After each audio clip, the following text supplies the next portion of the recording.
just because the convenience of the different dimension kind of idea, right? Like this is a whole different timeline. That's why they get their excuse for why everybody's so different, right?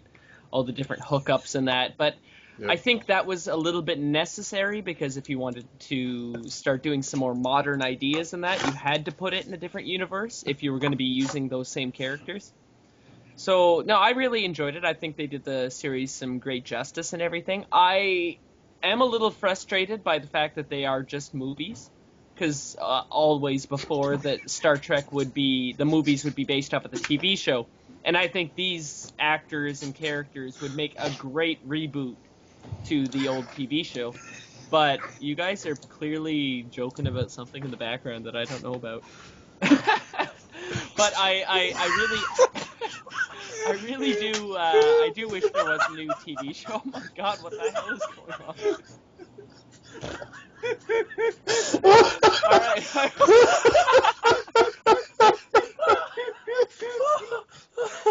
Oh, that's amazing. Sorry, Brian. Click on that. Yeah, we do value your opinion.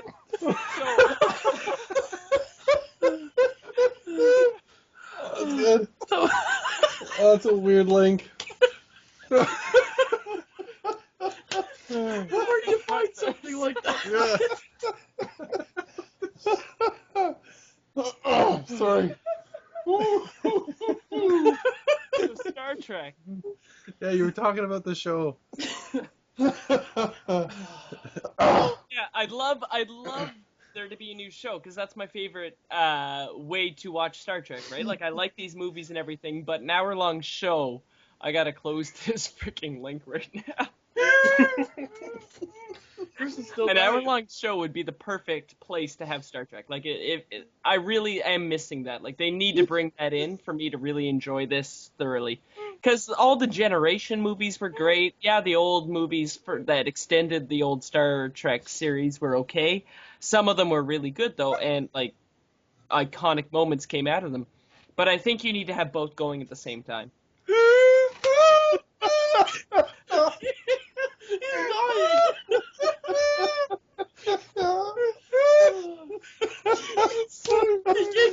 He can't get over that link. It changed my life. Oh. I gotta explain it. I gotta explain it to people. Okay, you got like two naked guys on a moped that I sculpted, and one's shooting laser beam from his. It's got a face on his genitals. It doesn't make any sense. Oh man. Ah, that's upsetting. That ruined our whole podcast. We have to restart now. Hadouken! Shoryuken! Great. That was a bad time to link that, Andy. Yeah, that was bad. No, I was dying over here for like 30 seconds before anybody said anything. I was talking and hadn't clicked it yet. Before we get too derailed, I think Brian's right. The movies are good, but Star Trek belongs in that hour window where you can have an episode and then a new adventure each time. I like that. That's why I bought the TNG on Blu-ray, because it's like each time there's something new happens. Those are expensive too. The TNG on Blu-ray, they're like $80 a season. Yeah, it's not cheap. But they're all redone. All the special effects look awesome. Yeah, my thoughts on the movie, I agree again with Brian. It is an alternate universe because the first movie, Nero came back and changed how the whole timeline was because he broke it, right? Mm-hmm. He came back in time with a wormhole, so everything was in a new dimension. That's what Kirk and Spock were talking about near the end of the movie. And I thought the guy from Sherlock Holmes in it, the English... It Spock and Spock that were talking about it? Yeah. Actually, you're right. It was Spock and Spock. That sounds weird. I had to Trekkie in there for a second. Yeah. But the guy from Sherlock Holmes was in the new movie, and he's an amazing actor. Oh, he's the guy who did the new Bond movie too? No, not Bond. No, he was he plays the dragon's voice in The Hobbit. And then really? The guy cool. the guy who plays Bilbo in The Hobbit is also from Sherlock Holmes. Like they're two actors that they're the main guys. So he's like an amazing villain. And then I'm a huge Zachary Quinto fan because I loved him in Heroes as Sylar. He was one of my favorite villains in that. And it was like it wasn't just story driven, but a lot of the actors are like really good. So that helped with the movie too, because when you have great actors, it just boosts up your movie that much more. And then the the graphics and the effects were really neat. And you know what? The one part where Kirk is saving his fleet. Out of danger. You saved the crew. He used what he wanted against them. That's a nice move. It is what you would have done. And this is what you would have done. It was only logical.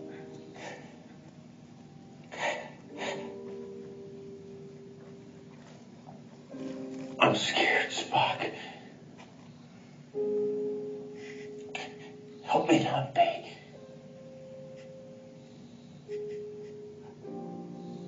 How do you choose not to feel?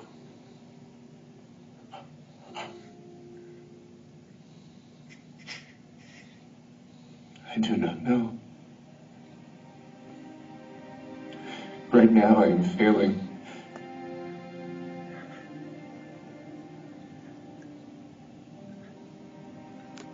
I want you to know why I couldn't let you die. Why I went back for you. Because you are my friend.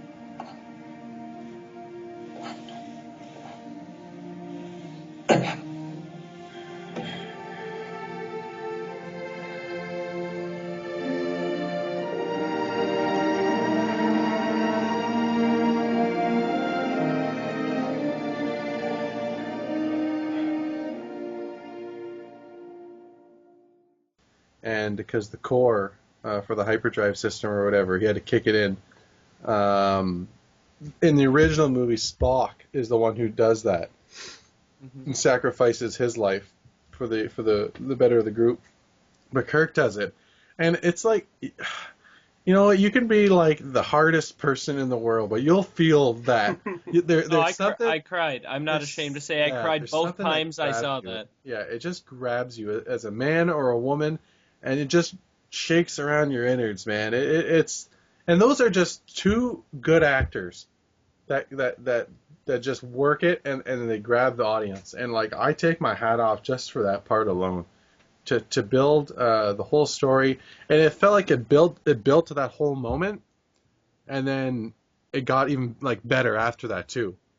So yeah, big 2 thumbs up. I'd recommend this movie to anyone. And like Mike was saying, you know, you don't necessarily have to be a Trekkie to appreciate a good sci-fi movie like this. Well, I found that's the thing they did with the first movie for sure. They took they didn't take away, but they changed it so it was a lot more action driven than like maybe adventure driven or whatever the case may be. But they changed it so that now anybody can have a face pop out of there. What is going on here? I'm sorry, I should have clicked on it again. But they changed. What was it? So they changed it, like especially with the first one, with all that, with the action they threw in and the fighting scenes. It just made it so that anyone who doesn't even like my girlfriend hates Star Trek, but she'll watch the first those 2 movies because they're just good movies. It doesn't need to be it's not Star Trek anymore. It's just a movie to them. My wife's the same way. Like, she's not a huge Star Trek person, but she liked the movies and she's looking forward to see any other sequels after it. Is there another one coming out?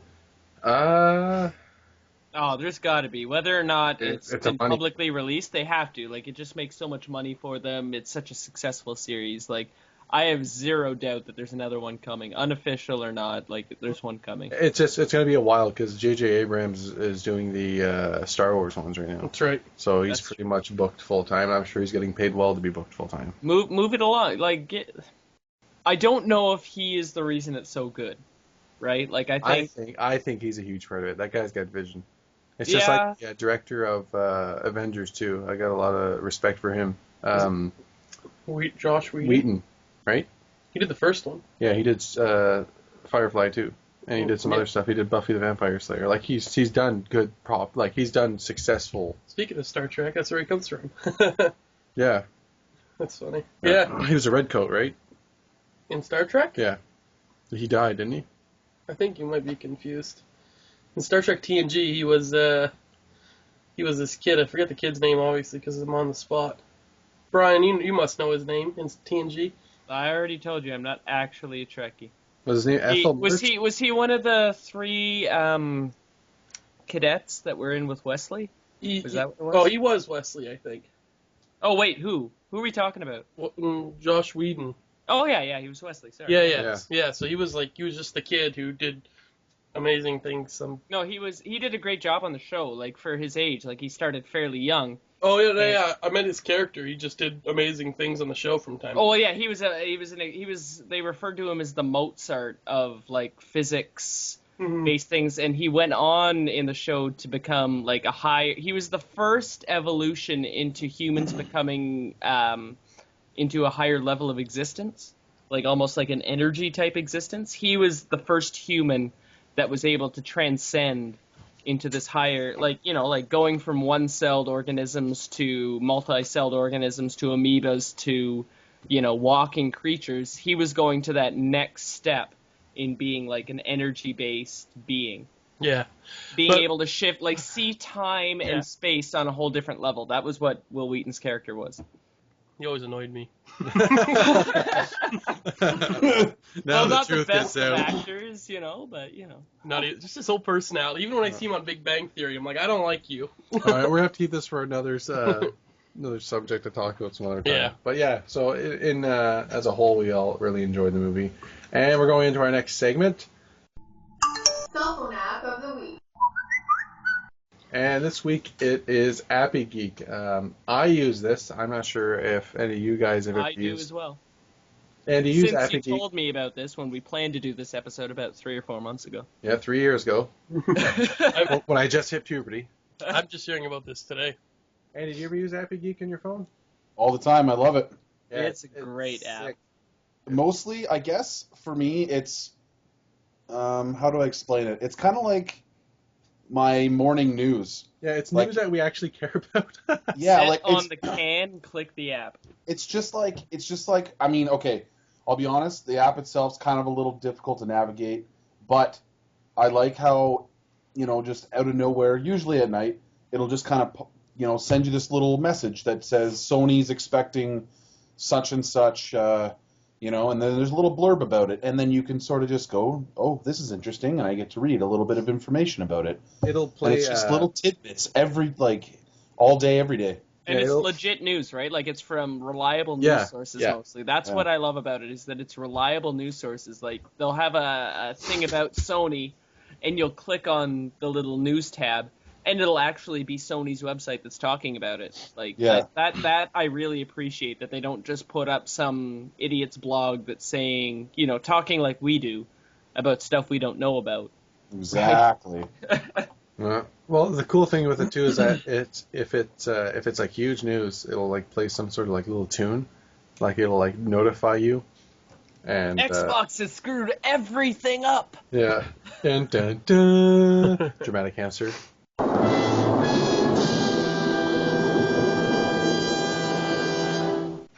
But it's really cool. It's totally customizable, and it's got a system in it where whatever you start liking, you want to follow, it'll find things like it, and it'll say, would you like to follow this? And then as you use that, you can follow more stuff, and you can choose how much you want to follow, you don't want to follow.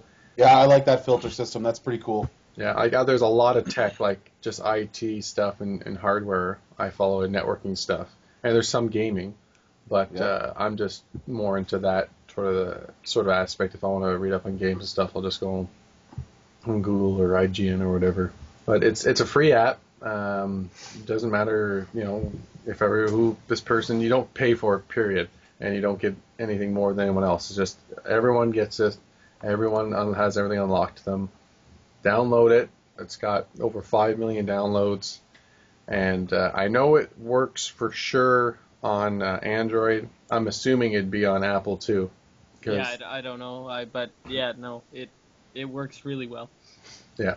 The reason I got it was because Chris put this up for us to talk about, and I've been using it since he put that up. since It's he pretty emailed great. me the schedule for this podcast, and it, like I say, it is literally the thing I do on the can most of the time. It's either Reddit or Appy Geek. I'm more like YouTube. I'm always because I'm subscribed on YouTube now to NHL Network, and like they're always putting up like highlights of games and goals and stuff. I'm always watching that. That just helps you flow. All that and a guitar. Oh, don't get me started. Yeah, sometimes you gotta strum out a deuce.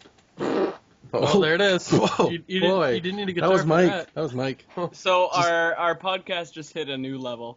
We just evolved. This one's. I blame it on Obama again. Obamacare. All right, so we're gonna move on to our next little segment here. Steam Deal of the Week. That's right, Steam Deal of the Week, and I just wanted to drop this that finally Civ 5. I think it was like 3 weeks ago.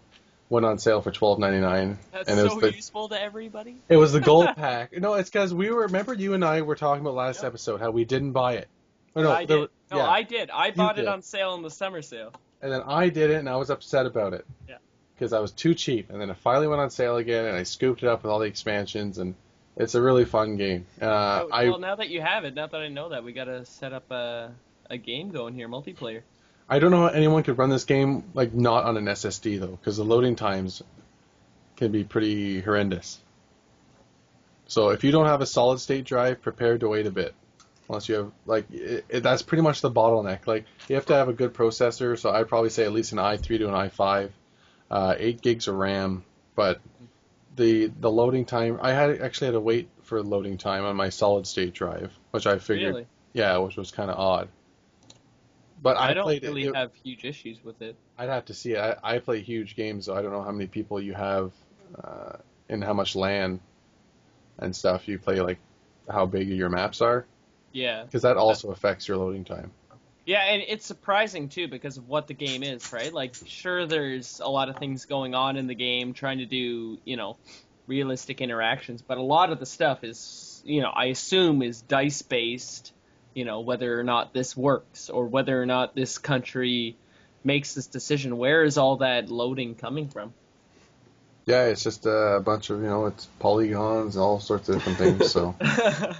Things I Blaming don't the know. polygons, eh? Yeah, not Porygon, Polygon. Porygon. Oh, man. I am so hooked on Pokemon, it's ridiculous. I'm so hooked on phonics right now, it's just nuts.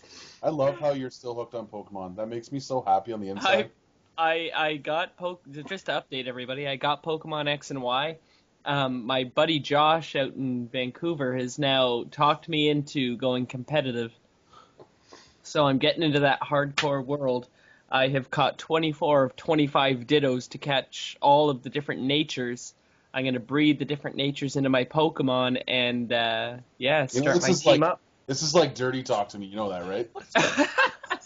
Andy, who I think we've already told everybody has a The V Mewtwo for victory. tattoo on the back of his leg. He's got a Mewtwo, Yeah. and he wants to add a... Snorlax. No, he wants to add a Mega Mewtwo is what he wants to add. Oh, yeah. Oh, that looks funny. A Frieza Pokemon that we learned about on Seb's bachelor party. Did you guys ever see someone posted, there's this website where you could take two Pokemon and combine them, and one was like Magneton and Blastoise, and they made like Magnet Blastoise or something, and it was like, and someone drew a picture of it, and it was like Blastoise with a whole bunch of mechanical weapons on his back. It was amazing looking. Badass. But back to the Steam deals. So yeah, this week the deal on Steam is Rayman Legends. Usually it's $39.99. Right now it's $19.99. I believe you have a day or two to still purchase it. And the game, it's Rayman. If anyone's ever played Rayman before, it's out on a bunch of systems. You can get it on the Vita. You can get it on The Wii U PS3. Yeah, even. it's on the PSN network, and like Xbox has it too. It's on free sale. on the PSN network if you're a Plus member. Yeah, there's another one too that's on sale for Rayman. Rayman HD, I think, is on sale as well on PSN. I like the description of the game here. It says, join them as they run, jump, and slap their way through each world to get home. Save the day and discover the secrets of the legendary paintings. So Rayman's got some friends now. He's got Glowbox. He's got Teensies, which sounds like a website. Discover a mysterious tent filled with captivating paintings. And then you're suddenly transported to a series of mythical new worlds. Teensy sounds like a website. It does. Sounds like a magazine, too. Yeah. So yeah, it says key features of the game. 4-player co-op. I'm all about co-op, and especially 4-player co-op. That's fun. That's There's just good. 4 of us here. Just good old fun. Clean. Hey, Andy? Clean is the best. Clean and heavy fun. Wow. And there's a certain feature on this that I think is exclusive. This is exclusive to the game. It has a 3D boss battle. I've never heard of that before. Yeah. What is a 3D? I wonder if this is 800 by 600, these fights. Like, I wonder if they're really pushing it. But it says here, battle dragons and other epic creatures in an extra dimension. Oh, man. That's terrible. Remember Wolfenstein 3D? I think they did that. Oh, they had some sort of description like this? Well, it would have been, being 3D for one of the first Yeah. times. There was a DOS game I owned on my 386. It was called Jazzy Jackrabbit. And the description said this bunny's, because he's a bunny, he said this bunny's packing a huge gun. It said hot VGA graphics. Oh! As if it said that. Oh, it was just stupid cheese ball line after cheese ball line. Hot VGA graphics. Yeah. Just to add, because we're doing Steam deals right now, it's not really a deal, but I think I got Wolfenstein 3D, one of my all-time favorite old games, for like $3 or something, and I think that's the regular price. I forget, $3 or $5, and it comes with all of the expansions, all of the other chapters. I was really happy when I saw that. So I got this back in August, and I haven't even really played most of it. I just picked it up because I knew, this is my Mario Bros. Or Tetris or Mario Tennis. This is just something that I love to play from back when. Yeah. And, killing vampire robot Hitler is just infinitely fun. But I picked that up a while ago, and it was right after that big deal there that we had missed. But it was part of that, so I picked it up separately just to make myself feel a little better. Will pick me up. Yeah. These games are both way better than the DuckTales remastered, so definitely check them out. So we'll move into our next segment, which is The Flooded Port.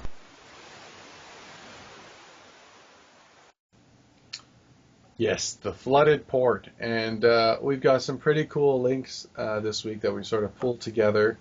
One that I think either Andy or Brian, it was the Mario Paint Get Lucky Daft Punk mix-up. Who exactly found that one?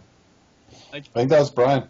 I can't remember. It was done with the Mario. One Paint of us. It was Nintendo. one of the two of us. I can't remember. I don't want to take credit because I can't. I either found it or was shown it or something. I don't know. So since then, Brian has a hemorrhage to his head.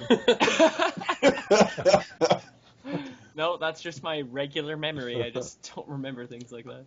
But I can remember what me and my buddy Kyle did, though, in grade 1. That's easy. on the But this- synthesizer, Oh.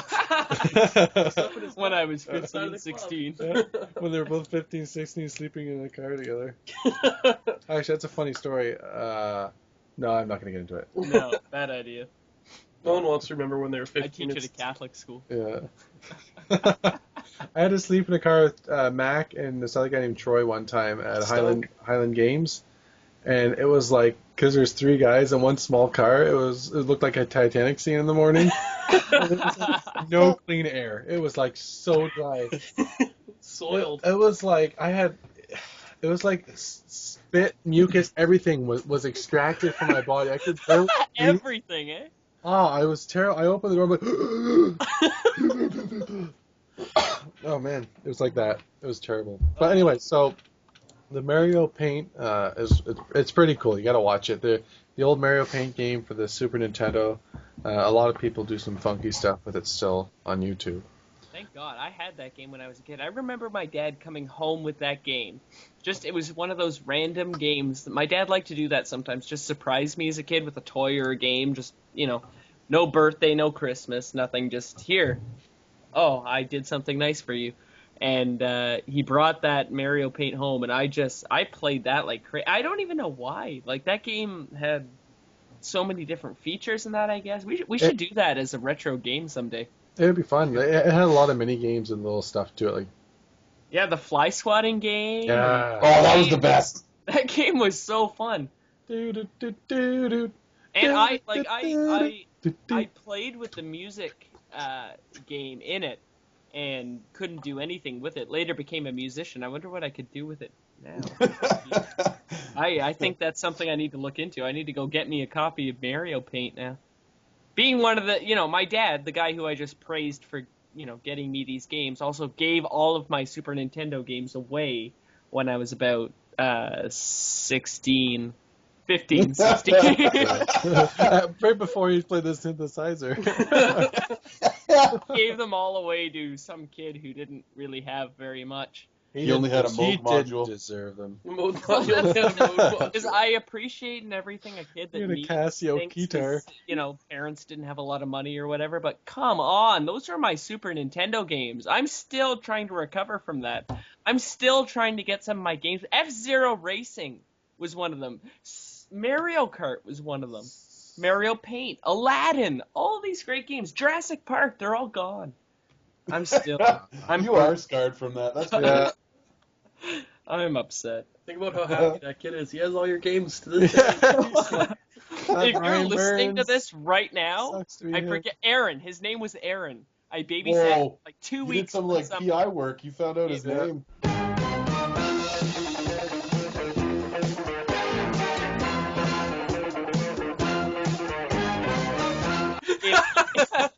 If you are listening to this, give my games back. You're grown up now. Give me my effing games back. Give the other grown up his games back. The next link that I found was from Tron, the song Derezzed, and all the Tron songs were done by the Daft Punk. I love this one. Yeah, some nerd has taken a bunch of floppy drives and then have them hardwired to their computer as some sort of interface, and they're sending pulses out to it, and it's like a symphony of floppy drives, and they're making the exact, as close as they can, the note, and it's really cool. They're all in side by side, and it's like it's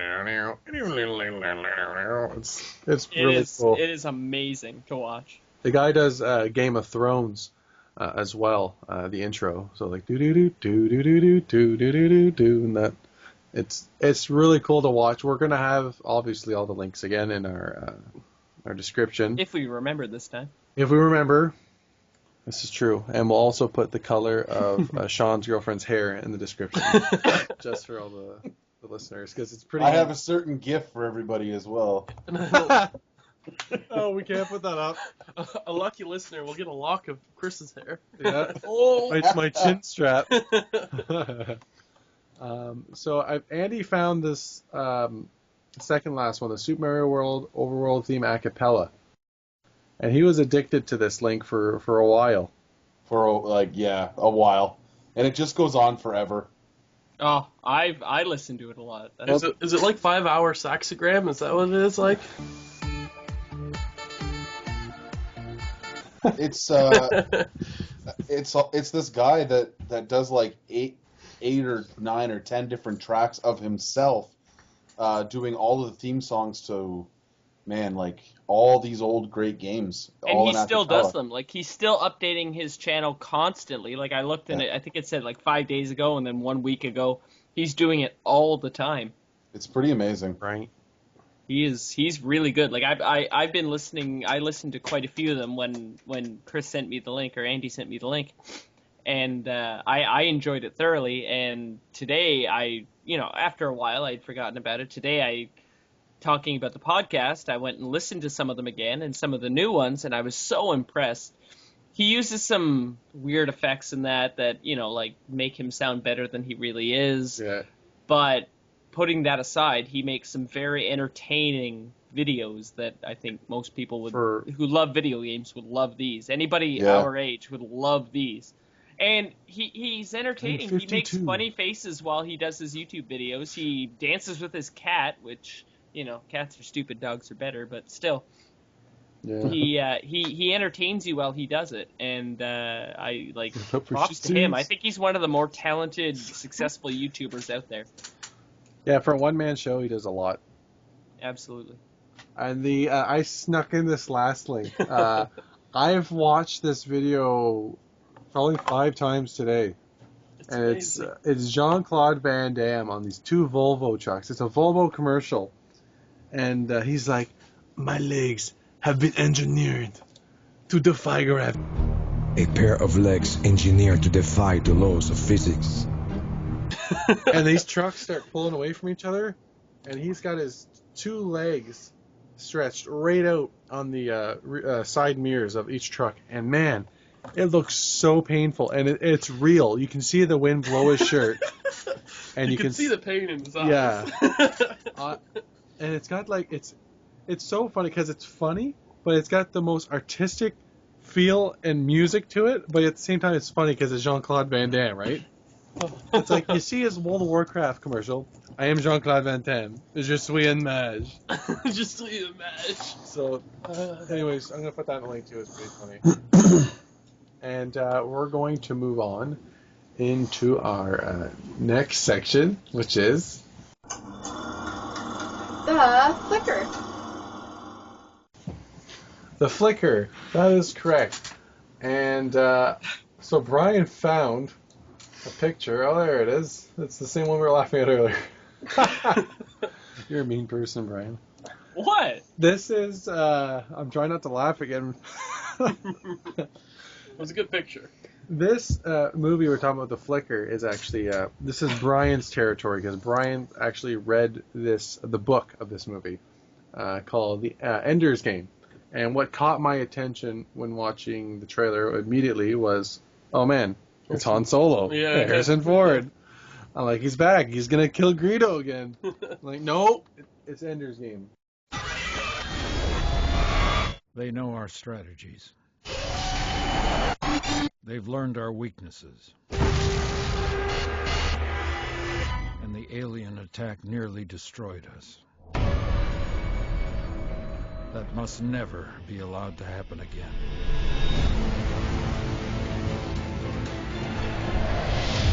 If we're going to survive, we need a new kind of soldier. One who doesn't think the way we think. Fear the things we fear.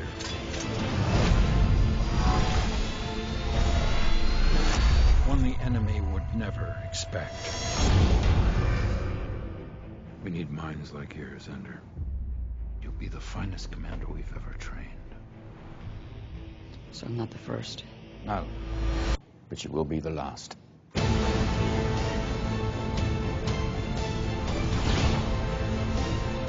do everything I can to win this war.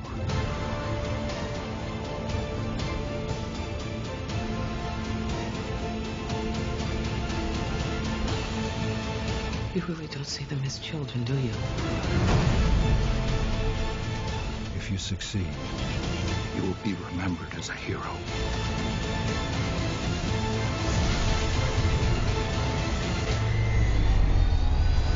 Now!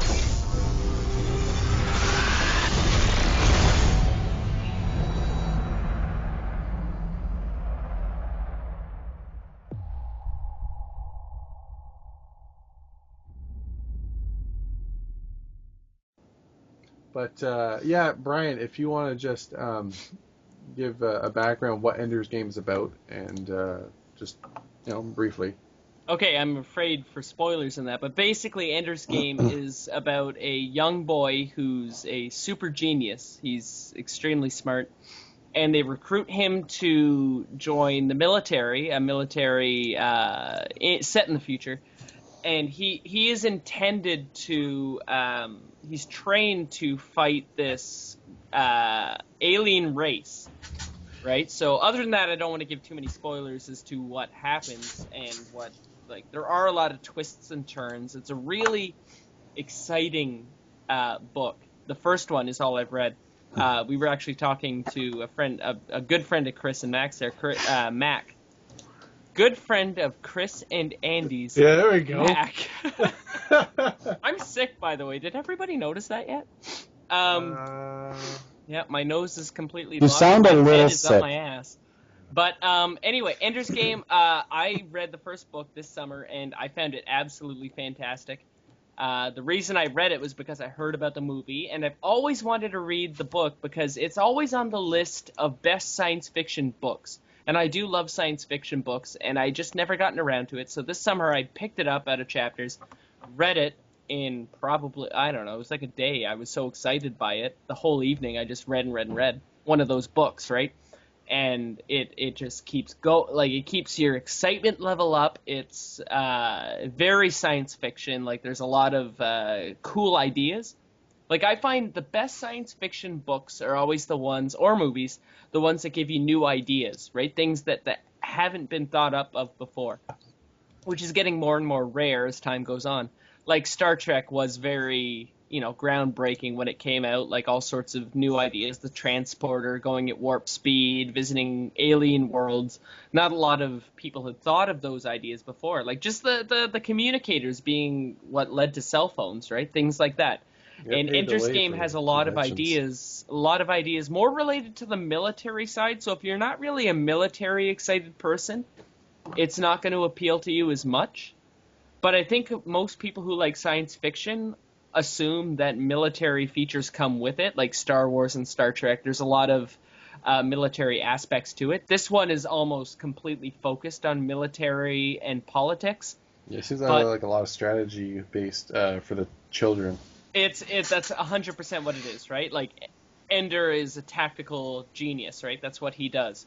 And they discover him as a child, and they bring him up to be a commander, right? Like some sort of admiral in a Star Trek type fleet.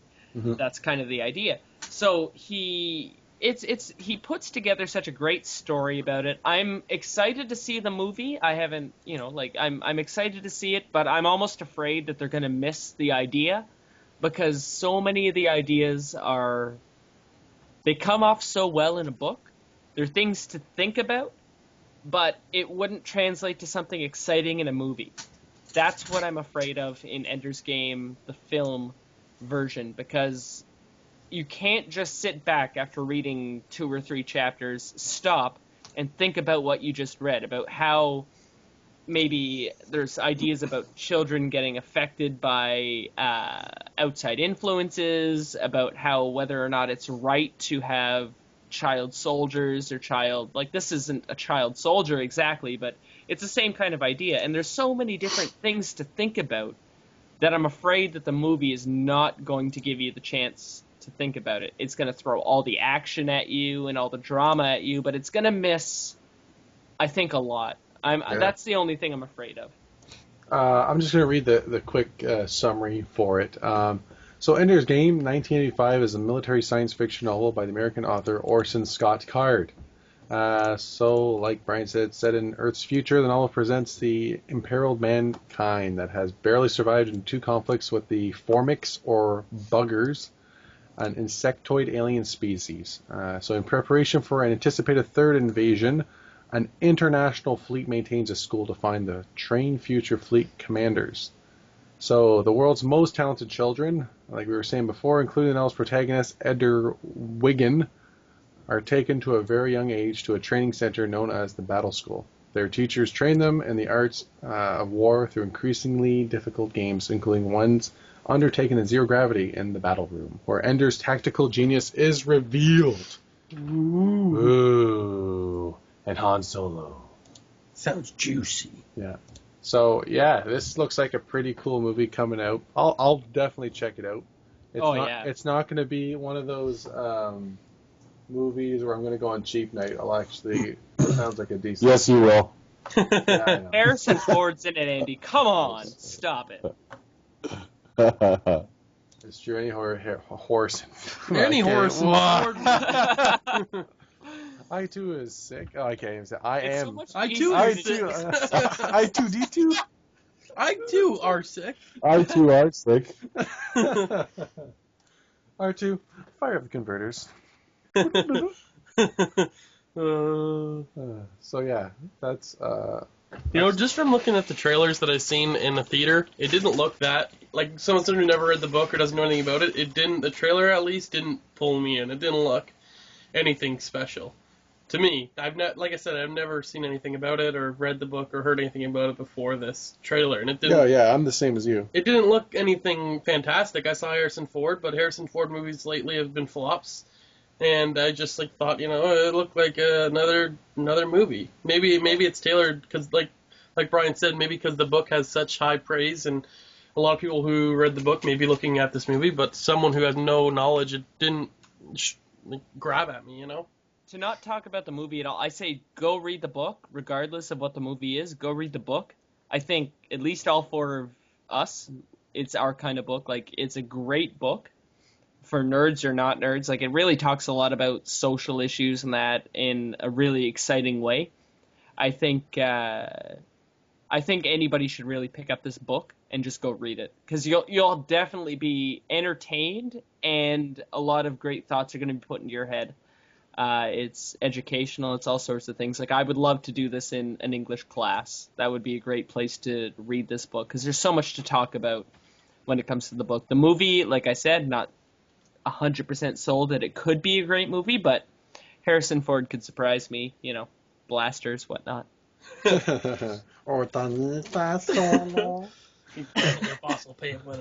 He shot first, for God's sakes. It's just stupid.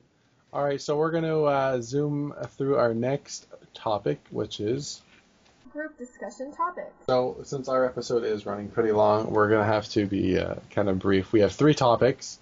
The first topic we left out last episode, which was, is PC gaming on the brink of its existence? Is console gaming going to reign supreme?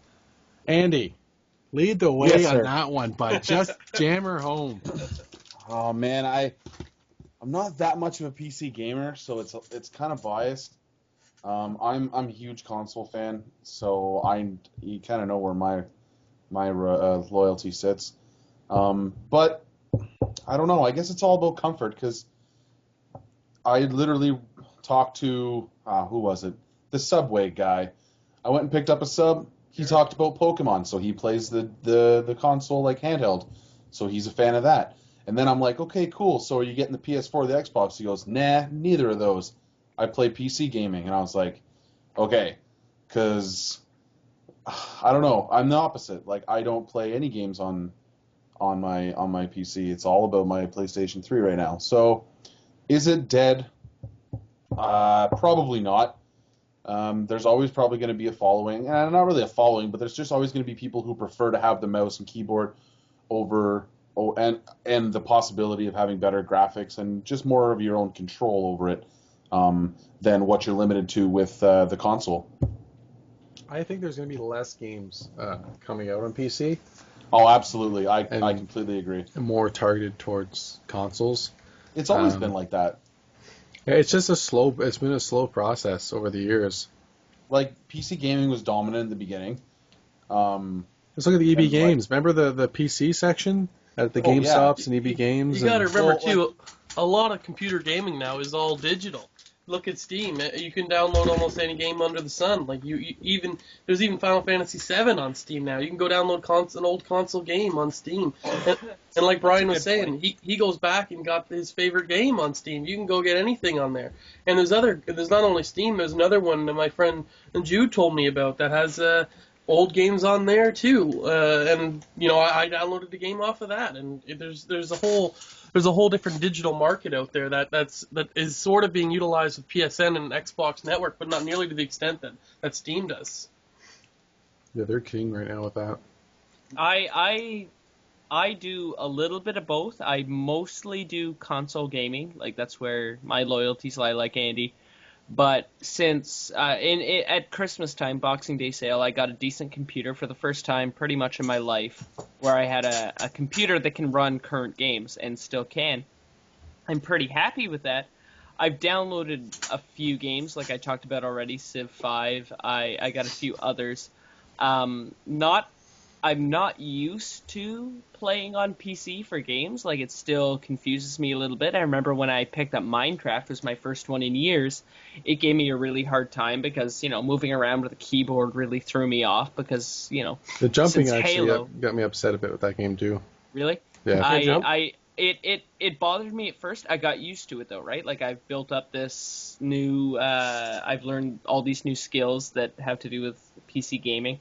My fiance is probably, she's definitely more of a PC gamer. She hogs it all the time. She likes to play LOL.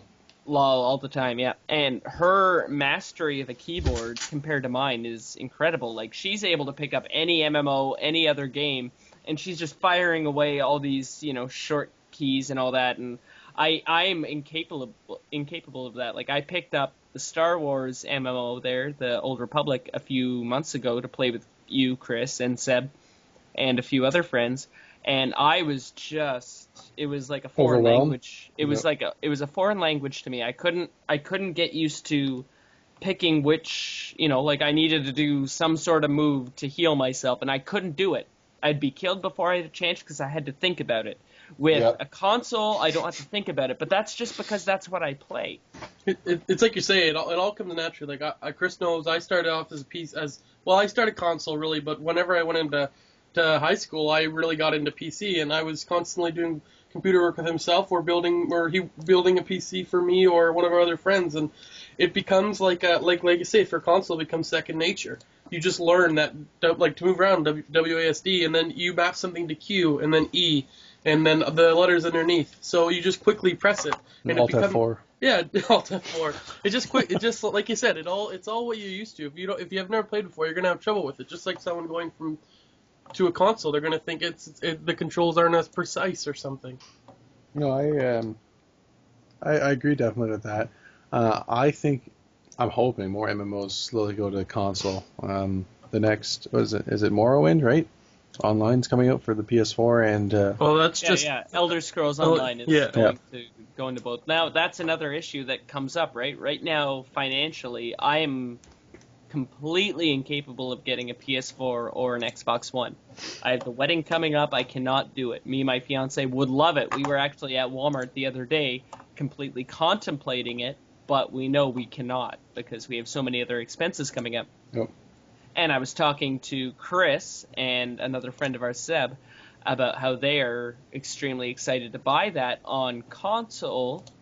And I was kind of hoping, like other Elder Scrolls games, they'd be getting it on PC. And that kind of worries me that I'm not going to be able to join in on party games and that because there's no way I can get it. Now, the other side of that is that game isn't really coming out until later into the life of the system when I'm probably going to have a system. Either PS4 or Xbox, but my decision hasn't been made on whether or not I'm getting one or which one I'm getting. So my issue is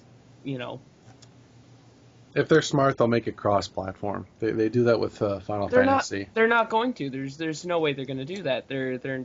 I don't see that happening. Did they end up doing this? I thought they canceled it with Final Fantasy and they didn't do it.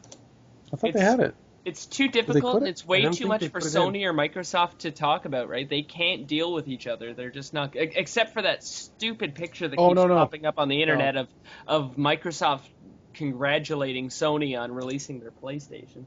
No, just there was Final Fantasy that had PC gamers and console gamers playing on the same server. But that's so rare that's not going to happen for Elder Scrolls.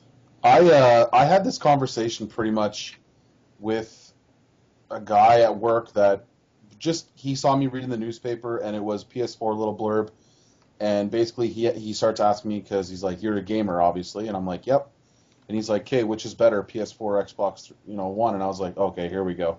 Anyways, but he also brought up, like, do you play on your computer? And I was like, see, there's like a couple different types of gamers and I'm the one that doesn't. But he's like, oh, okay, well, what about the games? And I was like, well, unfortunately, most of the time, if you're playing online, you have to be playing on all of the same consoles. Like, whenever we play hockey, I can't play on my PS3 when somebody else is on their Xbox. We can't play in the same game. And he's like, really? That's weird because it's the same game. And I was like, hey, I know, man. It's just that's how it's done. Yeah, that's how the cookie crumbles. Well, Yeah, that's it it. drives me nuts too, because right now I'd love to be able to play with you, Andy. Like, that's what's missing from our awesome combo there. Well, like Brian said, it's all like Microsoft. They don't want to do that because then if you buy the PlayStation version of NHL, then you could freely play with them Xbox people. Then they don't want to help each other out like that. They don't want to. They don't want to do that. Yeah, it's a monopoly idea, right? They want to monopolize it. They want to be the successful one that has all of the NHL fans, right? Because, like, I take a high school class, for example, right? They all want to be able to play each other.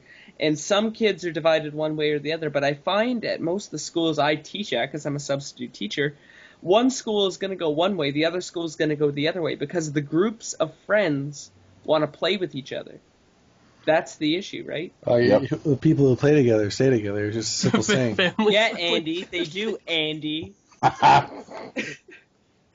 That's awesome. Yeah. So like Brian commented and Mike commented on Brian, and then I'm going to comment on Mike, who commented on Brian. And then it's just a big marketing ploy. So if they can get more money, they're going to do it, and it's just simple. It's just, why can't you all play together? Same game? Nah. This one makes some more money. Okay. You know what? I read the best thing online is, which console do you like better? Or no, it was the guy, I think he said, what do your friends have? Because it doesn't matter, like, the pixel rate or the GPU rate of the Xbox and the PlayStation 4. It's not that big of a difference. Like, you'll have more fun playing with your friends than you will noticing, I have 3 more frame rates in the Xbox. It's all about your friends and what you guys want to play together. It's community based. If you don't have a community, then you're not going to have fun with it, unless you're like one of those people who just like playing by themselves.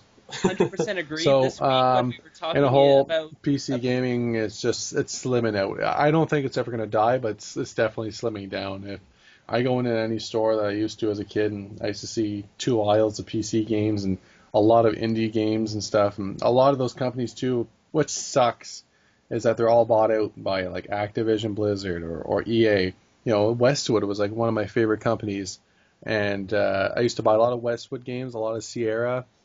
There's a couple other ones there coming to mind. Valve's still around. Valve's made all the Half-Life games. But like Westwood is bought up by EA, and they haven't really put out a good Command and Conquer game. They canceled that. Now they were into it deep, and then they haven't brought out another Nox game, and that game was awesome. Game. So it's just slimming down, and then console gaming is still remaining huge, but there's still some cutbacks with huge companies. So it's really different right now where things are. It doesn't seem like it's going up or down. It's at this point where it's how successful the system's going to be. And then once the sales start going up, I think then the companies will start producing more decent software again. The second topic was what would it take us, or what would it take Microsoft for us to purchase one of their Xbox One over a PS4?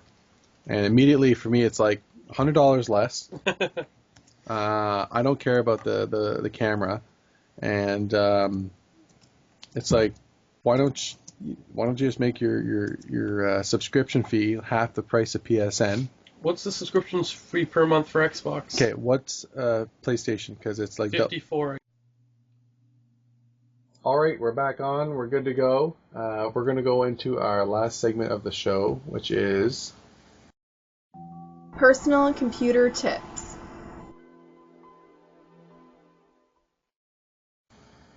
PC tip of the week.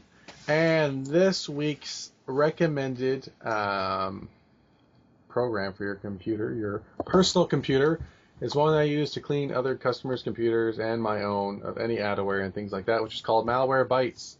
I install it on all my customers and friends' computers, and it scans your computer for any, some nasties. And it has 3 different modes: quick scan, full scan, flash scan. Analyzes memory, autorun objects, good stuff like that. And it just detects crap on your computer. It's free to use. Just when you update it, it sometimes asks you if you'd like to enable the trial version. Don't enable it, because then you'll have to completely wipe it and then reinstall it again. It's kind of annoying. But I put this on Brian's computer when I remote it in, and cleaned his computer up for him, free of charge. He owes me a pizza, and I'm pretty sure I put it on Andy's too. Let's do that pizza thing. I like that idea.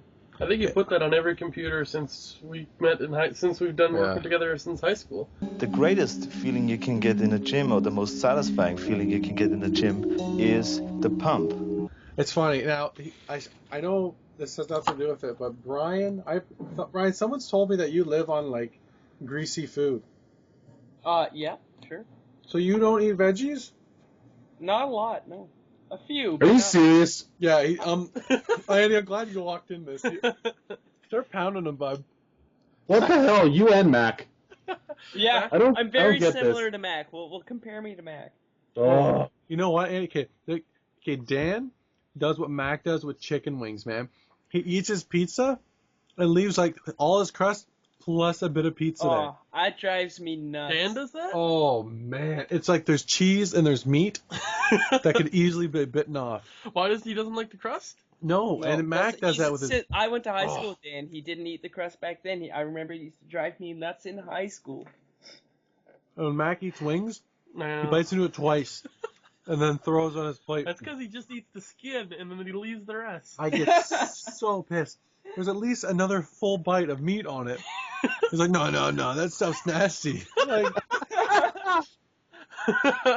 oh, it's true though, Mac. And whenever you order pizza, Mac, what kind do you want? Meat lovers. I love meat lover. Meat lover's the best. It's like, Mac, what about like a special? Oh, it's got vegetables. Yeah. No deal. We're kids. I used to get the frozen ones, and he'd pick off the green peppers and everything until he just has. Yeah. Like when we go to burger joints, he doesn't like tomatoes, so he'll hold his tomato like it's a dead frog. He's like, dude, you want this? I love how this is PC tip of the week. And he'll slap it on my burger. What Mac eats. How did we get into this? I don't even know. And you know what? He did something Mike does when I eat with Mike. We're both eating, and then like he has a napkin in front of him, and he grabs mine, uses mine, wipes his mouth, and then uses his own and wipes his mouth. Mike does this, and he doesn't even he's like a robot when he does this to me. It's like he's stuck in a programming loop, man. Napkin. Yeah. Oh. I remember once I used your napkin and then like put it back where I grabbed it from, but it was used, and then used mine, and then you went to grab yours. Like, what the? You weren't very happy. Always at Subway too. Usually it happens. Yeah, I was pretty pissed. Always, usually. No, I've never had a complaint. Andy's always eaten all his meat off his wings. I eat mine good. Eaten the entire slice of pizza, and he's never had to use my. I think I might have ripped a napkin in half because he asked me if he could use it. Andy's your food soulmate, then. Yeah. He's like my food Lionel Richie. Yeah. But back on to Malwarebytes, it's a great program. I recommend it. Download. Yeah, go to www.download.com. It's in the top 20, and it is a free download. That's a good one. So that wraps up our episode. I am so sorry again that it's taken us so long to get another episode out. We're going to try and be back on schedule for every 2 weeks. It's just... We will be back on schedule. Andy's got a new job. I end up having like an anniversary with my wife, and then like family stuff. I like how you said you ended up having, like, it wasn't coming or something. I didn't see it coming. Andy, it wasn't for sure. I didn't know my anniversary would be coming. No, I'm just kidding. It's just, I do this all the time. You know, you're married, you make plans, and then you find out there's plans before those plans, and then you got to get out of those plans. That's because either you weren't listening or you didn't remember. Either way, you're in trouble. Yeah, it's selective hearing. All the time. Because she'll be talking to me, and we'll be watching like a show or something, and then she'll be like, "What do you think?" And I'll be like, "Yeah, I think so. I'm gonna get a drink." I think I'm gonna get a drink. Honey, you want a beer? Oh yeah, you don't like that. My bad. Anyways, we'll try it. Like I said, every 2 weeks, we'll have an episode out at the end of the month. I really want to have a couple of other guests on the show. I've been talking to some other people online, and it'd be nice to do like a small little giveaway in near like Christmas time. I was thinking maybe just like a flash drive. I was gonna give away like a 16 gig or an 8 gigger to a listener, And I don't care where you live in the States or whatever. It'll be like a random draw. You'll send us an email with your name and your email. Which, yeah, okay, that sounds redundant, but yeah. And we'll do the draw, and if you win, I'll send it off to you. Can we get their address and some face shots and some nude body shots at the same time? Who, of Sean? Or his girlfriend? Only of Sean. Yeah. If he wants to join this draw, he has to do all of that stuff. Everybody else, you can just send us your name and email. Sean, I need face shots and nude body shots. I'm pretty sure Sean was the second guy in that moped picture. He was the one that was doing the V for victory, like Mike said. Are we going to put that link up on the YouTube thing? No. Yes. Really? No. Yes. Don't do it. No, this is a PG. I'm going to comment that link. Yeah, someone can comment it, a third party. We Make ourselves... a new YouTube freaking profile. Throw away for that purpose. My spider, bud. No, put it away. Alright, on that note, we're going to end the podcast. Thanks everybody for listening. Have a good one. Bye. Bye. Say bye, Mike. Oh, bye.